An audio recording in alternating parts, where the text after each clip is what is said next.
they're carrying over from the wars we're seeing here in Asia. But shifting the focus now to China, Nina, manufacturers there had a relatively good month in March. That was the first time in 4 months that Chinese manufacturing activity has grown.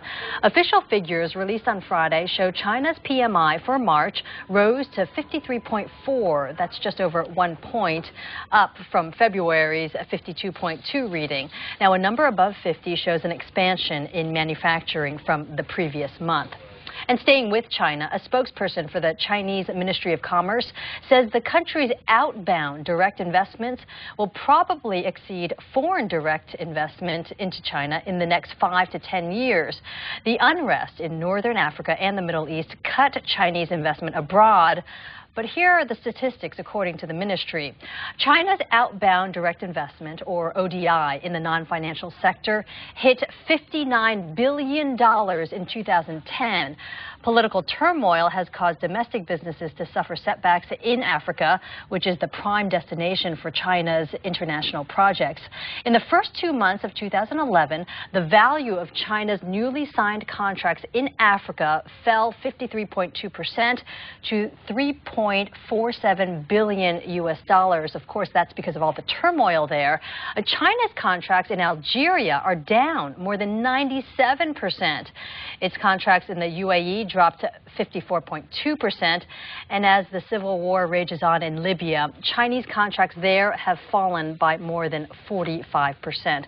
So China clearly has a foothold in Africa, but will the recent turmoil there have a long-term impact on Chinese investments in the region?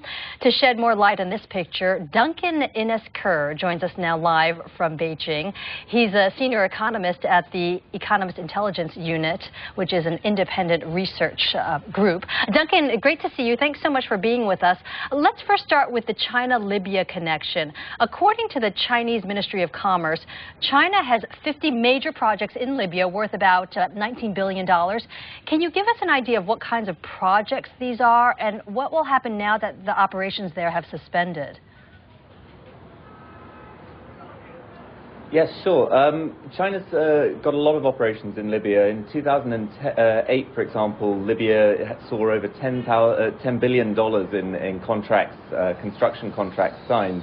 That was by far and away the biggest amount of contracts in Africa. And I think that really is a reflection of the fact that China is building a lot of projects in Libya. These aren't so much investment projects where it retains assets on the ground afterwards, but where it's been hired to build out, for example, a road, a railway, a petrochemical complex, or something like that. So it's been very active in that side, and obviously there's been a great deal of disruption as a result of what's been going on in Libya recently. And because these contracts have been suspended, of course, we don't know what's going to happen politically, whether or not there will be a new regime. But let's just say there is a new regime later on down the road. Will these contracts be honored, and can China go back in and continue with these projects? I think, generally speaking, when it comes to hiring contractors for this type of project, the new government, if there is a new government, tends to be very pragmatic, tends to go for sort of the same factors that drove the old regime, the cheapness of Chinese contractors, their ability to build quickly and on time. And we saw, for example, in Iraq, although the new regime in Iraq was vastly different from the one that existed under Saddam Hussein, that had initially built up a great deal of business with China. The new regime has also been quite sort of happy to accept Chinese investment, Chinese contractors building its projects. So I think ideology and the association between the old regime and the new regime, it tends to not be so important when governments are hiring Chinese firms to build out their projects.